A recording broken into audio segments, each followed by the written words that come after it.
ಇಂದು ನಾವು ಅಂತಹ ಒಂದು ಚಲನಚಿತ್ರವನ್ನು ವಿವರಿಸಲಿದ್ದೇವೆ. ಇದರಲ್ಲಿ ಒಬ್ಬ ಹುಡುಗ ಮಿಲಿಟರಿ ಅಧಿಕಾರಿಯ ಹೆಂಡತಿಯನ್ನು ಪ್ರೀತಿಸುತ್ತಾನೆ. ಅವಳನ್ನು ಪಡೆಯಲು ಅವನು ಏನೇನು ಮಾಡುತ್ತಾನೆ ಎಂಬುದನ್ನು ನಾವು ಈ ವಿಡಿಯೋದಲ್ಲಿ ನೋಡೋಣ. ಹಾಗಾದರೆ ಬನ್ನಿ ಈ ಸಿನಿಮಾವನ್ನು ಶುರು ಮಾಡೋಣ. ಸಿನಿಮಾದ ಆರಂಭದಲ್ಲಿ ನಾವು ಹರ್ಮನ್ ಎಂಬ ಹುಡುಗನನ್ನು ನೋಡುತ್ತೇವೆ. ಅವನು ತನ್ನ ಸ್ನೇಹಿತರಾದ ಆರ್ಕಿ ಮತ್ತು ಬೆಂಜಿಯೊಂದಿಗೆ ಬೀಚ್ನಲ್ಲಿ ಮಜಾ ಮಾಡುತ್ತಿದ್ದಾನೆ. ಇಲ್ಲಿ ಅರ್ಮನ್ ನಜರು ಒಬ್ಬ ಸೈನಿಕನ ಮೇಲೆ ಬೀಳುತ್ತದೆ. ಅವನು ತನ್ನ ಹೆಂಡತಿ ಡೊರತಿಯೊಂದಿಗೆ ಹತ್ತಿರದ ಮನೆಯಲ್ಲಿ ವಾಸಿಸುತ್ತಿರುತ್ತಾನೆ. ಅರ್ಮನ್ ಡೊರತಿಯನ್ನು ನೋಡಿದಾಗ ಮೊದಲ ನೋಟದಲ್ಲೇ ಅಂದರೆ ಲವ್ ಅಟ್ ಫಸ್ಟ್ ಸೈಟ್ ಆಗುತ್ತದೆ. ಅವನು ಅವಳನ್ನು ಪಡೆಯುವ ಇಚ್ಛೆಯಲ್ಲಿ ಮುಳುಗಿ ಹೋಗುತ್ತಾನೆ ಮತ್ತು ತನ್ನನ್ನು ಪತಿಯ ಜಾಗದಲ್ಲಿ ಕಲ್ಪಿಸಿಕೊಳ್ಳಲು ಇಮ್ಯಾಜಿನ್ ಪ್ರಾರಂಭಿಸುತ್ತಾನೆ. ಆ ದಿನದಿಂದ ಅರ್ಮನ್ ಡೊರತಿಯ ನೆನಪುಗಳಲ್ಲಿ ಕಳೆದು ಹೋಗಿರುತ್ತಾನೆ. ಇದರ ನಂತರ ಕೆಲವು ದಿನಗಳಲ್ಲಿ ಅರ್ಮನ್ ಡೊರತಿಯನ್ನು ನೋಡುತ್ತಾನೆ. ಅವಳು ತನ್ನ ಪತಿಗೆ ಗುಡ್ ಬೈ ಹೇಳಲು ಬಂದಿರುತ್ತಾಳೆ, ಏಕೆಂದರೆ ಅವಳ ಪತಿ ಯುದ್ಧಕ್ಕೆ ಹೋಗುತ್ತಿದ್ದನು. ಅವನು ಹೋಗುವುದನ್ನು ನೋಡಿ ಅರ್ಮನ್ ಇನ್ನೂ ಹೆಚ್ಚು ಖುಷಿಯಾಗುತ್ತಾನೆ. ಈಗ ಡೊರತಿ ತನ್ನ ಮನೆಯಲ್ಲಿ ಒಬ್ಬಳೇ ಇರಬೇಕಾಗಿತ್ತು. ಅರ್ಮನ್ ಬಳಿ ಈಗ ಡೊರತಿಗೆ ಲೈನ್ ಹಾಕಲು ಅವಕಾಶವಿತ್ತು. ಇದರ ನಂತರ ನಾವು ಆ ಮೂವರು ಸ್ನೇಹಿತರನ್ನು ನೋಡುತ್ತೇವೆ. ಈಗಷ್ಟೇ ಇವರ ಮೋಟರ್ ಪ್ರೈವೇಟ್ ಪಾರ್ಟ್ ಯೌವನನಲ್ಲಿ ನೀರು ಬರಲು ಶುರುವಾಗಿತ್ತು.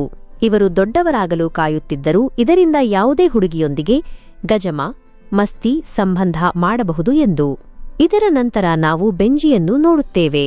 ಅವನು ತನ್ನ ಮನೆಯಿಂದ ಒಂದು ಗಜಮ ಹೇಗೆ ಮಾಡುವುದು ಎಂಬ ಪುಸ್ತಕವನ್ನು ಕದ್ದು ತಂದಿರುತ್ತಾನೆ. ಮೂವರು ಆ ಪುಸ್ತಕವನ್ನು ಓದಿ ಬಹಳ ಖುಷಿಪಡುತ್ತಾರೆ. ಒಂದು ದಿನ ಅವರು ಬೀಚ್ಗೆ ಹೋಗುತ್ತಾರೆ. ಆಗಲೇ ಡೊರತಿ ಬಿಸಿಲು ಕಾಯಿಸಿಕೊಳ್ಳಲು ಬರುತ್ತಾಳೆ. ಇವರ ಮೂವರ ದೃಷ್ಟಿ ಡೊರತಿಯ ಮೇಲೆ ಬೀಳುತ್ತದೆ. ಇಲ್ಲಿ ಆರ್ಕಿ ಮತ್ತು ಬೆಂಜಿ ಅರ್ಮನ್ನನ್ನು ಡೊರತಿ ಹತ್ತಿರ ಹೋಗಿ ಮಾತನಾಡಲು ಹೇಳುತ್ತಾರೆ. ಅವರ ಮಾತನ್ನು ಕೇಳಿ ಅರ್ಮನ್ ಡೊರತಿಯೊಂದಿಗೆ ಮಾತನಾಡಲು ಅವಳ ಹತ್ತಿರ ಹೋಗುತ್ತಾನೆ. ಅವಳ ಹತ್ತಿರ ತಲುಪಿದ ಕೂಡಲೇ ಅವನ ಸ್ನೇಹಿತರು ಅವನನ್ನು ಕೂಗುತ್ತಾರೆ. ಅವರನ್ನು ಕೂಗುವುದನ್ನು ನೋಡಿ ಅರ್ಮನ್ ಗಾಬರಿಯಾಗುತ್ತಾನೆ.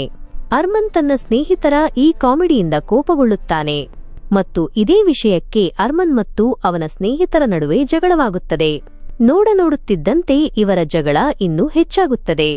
ಇದರ ನಂತರ ಬೆಂಜಿ ಮತ್ತು ಆರ್ಕಿ ಅರ್ಮನ್ನನ್ನು ಅಲ್ಲೇ ಬಿಟ್ಟು ಹೊರಟು ಹೋಗುತ್ತಾರೆ. ಅದೇ ದಿನ ಸಂಜೆ ನಾವು ಅರ್ಮನ್ನನ್ನು ಮತ್ತೆ ನೋಡುತ್ತೇವೆ. ಅವನು ಈಗ ಮಾರುಕಟ್ಟೆಯಲ್ಲಿದ್ದಾನೆ.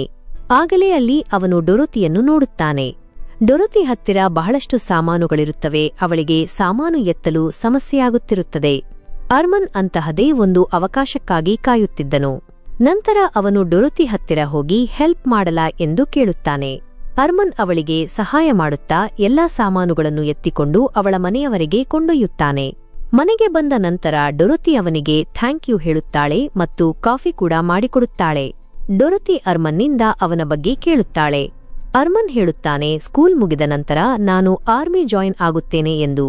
ಇಲ್ಲಿ ಅವನು ತನ್ನನ್ನು ದೊಡ್ಡವನೆಂದು ತೋರಿಸಿಕೊಳ್ಳಲು ಬಯಸಿದ್ದನು. ಅದಕ್ಕಾಗಿ ಅವನು ಇದನ್ನು ಹೇಳಿದನು ಮತ್ತು ಅವನು ಡೊರತಿಯೊಂದಿಗೆ ತನ್ನ ಬಗ್ಗೆ ಬಹಳ ಸುಳ್ಳು ಹೇಳುತ್ತಾನೆ. ಇದರಿಂದ ಡೊರತಿ ಅವನನ್ನು ಚಿಕ್ಕವನೆಂದು ತಿಳಿಯಬಾರದು ಎಂದು.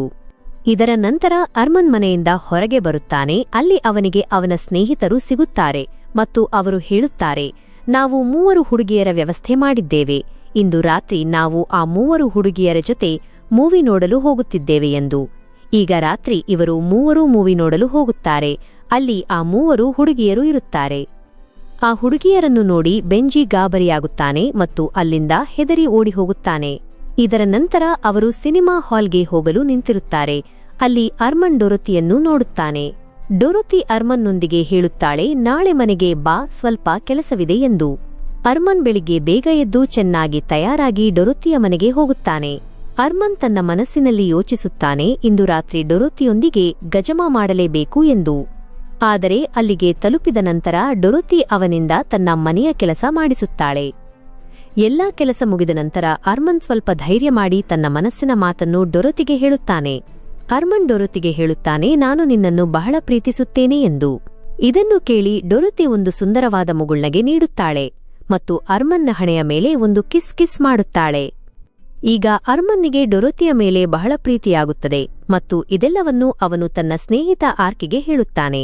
ಇದನ್ನು ಕೇಳಿ ಆರ್ಕಿ ಅರ್ಮನ್ನಿಗೆ ಸಲಹೆ ನೀಡುತ್ತಾನೆ, ನೀನು ಎಷ್ಟು ಬೇಗ ಸಾಧ್ಯವೋ ಅಷ್ಟು ಬೇಗ ಡೊರತಿಯೊಂದಿಗೆ ಗಜಮಾ ಮಾಡಿಕೋ ಎಂದು. ಮತ್ತು ಒಂದು ವಿಷಯ ಹೇಳುತ್ತಾನೆ, ಇಂದು ರಾತ್ರಿ ಆ ಹುಡುಗಿಯರನ್ನು ಬೀಚ್ಗೆ ಕರೆದುಕೊಂಡು ಬರುತ್ತೇನೆ.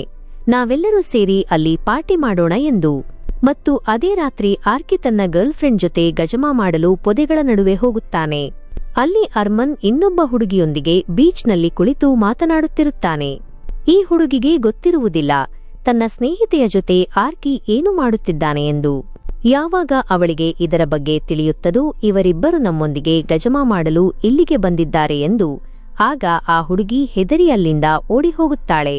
ಇದರ ನಂತರ ಅರ್ಮನ್ ಇಡೀ ರಾತ್ರಿ ಬೀಚ್ನಲ್ಲಿ ಒಬ್ಬನೇ ಇರುತ್ತಾನೆ. ರಾತ್ರಿ ಕಳೆದು ಬೆಳಿಗ್ಗೆಯಾಗುತ್ತಿದ್ದಂತೆ ಅರ್ಮನ್ ಡೊರೊತಿಯನ್ನು ನೋಡಲು ಅವಳ ಮನೆಗೆ ಹೋಗುತ್ತಾನೆ. ಅಲ್ಲಿಗೆ ಹೋಗಿ ಅವನು ನೋಡುತ್ತಾನೆ ಡೊರೊತಿ ಯಾರಿಗೋ ಪತ್ರ ಬರೆಯುತ್ತಿದ್ದಾಳೆ. ನಂತರ ಅರ್ಮನ್ ಡೊರೊತಿಯನ್ನು ಕೇಳುತ್ತಾನೆ, ಇಂದು ರಾತ್ರಿ ನಾನು ನಿನ್ನ ಮನೆಯಲ್ಲಿ ಇದ್ದರೆ ನಿನಗೆ ಏನಾದರೂ ಸಮಸ್ಯೆ ಇದೆಯೇ? ಇದನ್ನು ಕೇಳಿ ಡೊರೊತಿ ಹೇಳುತ್ತಾಳೆ, ಇಲ್ಲ, ಬದಲಾಗಿ ನನಗೆ ಇನ್ನೂ ಹೆಚ್ಚು ಖುಷಿಯಾಗುತ್ತದೆ ಎಂದು. ಸಂಜೆಯಾಗುತ್ತಿದ್ದಂತೆ ಅರ್ಮನ್ ಡೊರೊತಿಯ ಮನೆಗೆ ಹೋಗಲು ತಯಾರಾಗುತ್ತಾನೆ. ಆಗ ಅವನಿಗೆ ಅಲ್ಲಿ ಅವನ ಸ್ನೇಹಿತ ಆರ್ಕಿ ಸಿಗುತ್ತಾನೆ. ಆರ್ಕಿ ಅರ್ಮನ್ನಿಗೆ ತಿಳಿಸುತ್ತಾನೆ ತನ್ನ ಗರ್ಲ್ಫ್ರೆಂಡ್ ಜೊತೆ ಬ್ರೇಕಪ್ ಆಗಿದೆ ಮತ್ತು ಅವಳು ಅವನನ್ನು ಬಿಟ್ಟು ನಗರಕ್ಕೆ ಹೋಗಿದ್ದಾಳೆ ಎಂದು. ಆದರೆ ಅರ್ಮನ್ನ ಮನಸ್ಸು ಬೇರೆಲ್ಲೋ ಇತ್ತು, ಅದಕ್ಕಾಗಿ ಅವನು ಆರ್ಕಿಯ ಸಮಸ್ಯೆಯ ಮೇಲೆ ಹೆಚ್ಚು ಗಮನ ಹರಿಸುವುದಿಲ್ಲ. ಅರ್ಮನ್ನ ಇಂತಹ ವರ್ತನೆ ನೋಡಿ ಆರ್ಕಿಗೆ ಕೋಪ ಬರುತ್ತದೆ. ಇದರ ನಂತರ ಅವನು ಅರ್ಮನ್ ಜೊತೆ ಜಗಳವಾಡಿ ಅಲ್ಲಿಂದ ಹೊರಟು ಹೋಗುತ್ತಾನೆ. ಅಲ್ಲಿಂದ ಅರ್ಮನ್ ಡೊರೊತಿಯ ಮನೆಗೆ ಹೋಗುತ್ತಾನೆ. ಅಲ್ಲಿ ಹೋಗಿ ನೋಡಿದಾಗ ಮನೆಯಲ್ಲಿ ಯಾರೂ ಇರುವುದಿಲ್ಲ ಮತ್ತು ಮನೆಯ ಎಲ್ಲಾ ಸಾಮಾನುಗಳು ಚೆಲ್ಲಾಪಿಲ್ಲಿಯಾಗಿರುತ್ತವೆ. ಅರ್ಮನ್ ಇಡೀ ಮನೆಯಲ್ಲಿ ಡೊರೊತಿಯನ್ನು ಹುಡುಕುತ್ತಾನೆ. ಆಗಲೇ ಅಲ್ಲಿ ಬಿದ್ದಿದ್ದ ಒಂದು ಟೆಲಿಗ್ರಾಂ ನೋಡಿ ಅವನಿಗೆ ತಿಳಿಯುತ್ತದೆ ಡೊರೊತಿಯ ಪತಿ ಯುದ್ಧದಲ್ಲಿ ಮರಣ ಹೊಂದಿದ್ದಾನೆ ಎಂದು. ಅವನು ಇನ್ನು ಟೆಲಿಗ್ರಾಂ ಓದುತ್ತಲೇ ಇರುತ್ತಾನೆ. ಆಗಲೇ ಡೊರೊತಿ ರೂಮ್ನಿಂದ ಹೊರಗೆ ಬರುತ್ತಾಳೆ. ಅಲ್ಲಿ ಡೊರೊತಿ ಬಹಳ ಅಳುತ್ತಿರುತ್ತಾಳೆ. ಅರ್ಮನ್ ಅವಳು ಅಳುತ್ತಿರುವುದನ್ನು ನೋಡಿ ಹೇಳುತ್ತಾನೆ, ನಾನು ನಿನ್ನ ದುಃಖ ಅರ್ಥ ಮಾಡಿಕೊಂಡಿದ್ದೇನೆ ಎಂದು. ಇದರ ನಂತರ ಸ್ವಲ್ಪ ಸಮಯದ ನಂತರ ಡೊರೊತಿ ಮ್ಯೂಸಿಕ್ ಪ್ಲೇಯರ್ ಆನ್ ಮಾಡುತ್ತಾಳೆ ಮತ್ತು ಅರ್ಮನ್ನನ್ನು ಅವಳ ಜೊತೆ ಡ್ಯಾನ್ಸ್ ಮಾಡಲು ಹೇಳುತ್ತಾಳೆ. ಡ್ಯಾನ್ಸ್ ಮಾಡುತ್ತಾ ಅರ್ಮನ್ ಡೊರೊತಿಗೆ ಸಮಾಧಾನ ಮಾಡುತ್ತಾನೆ. ಆದರೆ ಡೊರೊತಿ ಅರ್ಮನ್ನನ್ನು ಕಿಸ್ ಮಾಡುತ್ತಾಳೆ. ಇದರ ನಂತರ ಡೊರೊತಿ ಅರ್ಮನ್ನನ್ನು ತನ್ನ ರೂಮ್ಗೆ ಕರೆದೊಯ್ಯುತ್ತಾಳೆ. ಅವರು ಇಡೀ ರಾತ್ರಿ ಭಯಾನಕ ರೀತಿಯಲ್ಲಿ ಗಜಮಾ ಮಾಡುತ್ತಾರೆ. ಇದೆಲ್ಲ ಮಾಡಿದ ನಂತರವೂ ಡೊರೊತಿಯ ಮನಸ್ಸಿಗೆ ಶಾಂತಿ ಸಿಗುವುದಿಲ್ಲ. ಆದ್ದರಿಂದ ಅವಳು ರೂಮ್ನಿಂದ ಹೊರಗೆ ಹೋಗುತ್ತಾಳೆ. ಅರ್ಮನ್ ಕೂಡ ಅವಳ ಭಾವನೆಗಳನ್ನು ಅರ್ಥ ಮಾಡಿಕೊಳ್ಳುತ್ತಾನೆ. ಆದ್ದರಿಂದ ಅವನು ಮನೆಗೆ ಹೋಗಲು ತಯಾರಾಗುತ್ತಾನೆ. ಇಲ್ಲಿಂದ ಹೋಗುವ ಮೊದಲು ಡೊರೊತಿ ಗುಡ್ ಬೈ ಹೇಳುತ್ತಾಳೆ. ಅರ್ಮನ್ ಕೂಡ ಗುಡ್ ಬೈ ಹೇಳುತ್ತಾನೆ. ಬಹುಶಃ ಇದು ಕೊನೆಯ ಬಾರಿ ಅರ್ಮನ್ ಡೊರೊತಿಯನ್ನು ಭೇಟಿಯಾಗಿದ್ದು, ಏಕೆಂದರೆ ಇದರ ನಂತರ ಡೊರೊತಿ ಅರ್ಮನ್ನಿಗೆ ಎಂದಿಗೂ ಸಿಗಲಿಲ್ಲ. ಮರುದಿನ ಬೆಳಿಗ್ಗೆ ಅರ್ಮನ್ ಆರ್ಕಿ ಹತ್ತಿರ ಹೋಗುತ್ತಾನೆ. ಇವರಿಬ್ಬರು ಮಾತನಾಡಿ ತಮ್ಮ ಜಗಳ ಬಗೆಹರಿಸಿಕೊಳ್ಳುತ್ತಾರೆ. ಇಲ್ಲಿಂದ ನೇರವಾಗಿ ಅರ್ಮನ್ ಡೊರೊತಿಯ ಮನೆಗೆ ಹೋಗುತ್ತಾನೆ.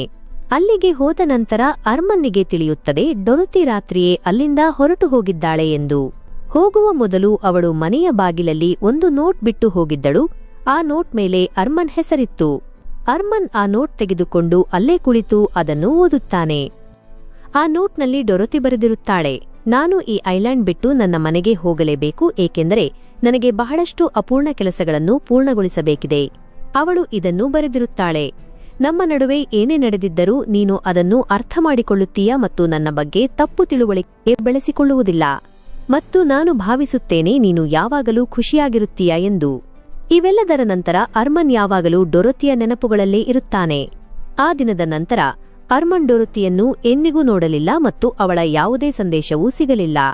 ಈ ಘಟನೆಯು ಅರ್ಮನ್ನನ್ನು ಬಹಳ ಬದಲಾಯಿಸಿತು ಮತ್ತು ಅರ್ಮನ್ ಈಗ ಮ್ಯಾಚ್ಯೂರ್ ಪರಿಪಕ್ವ ಕೂಡ ಆಗಿದ್ದನು.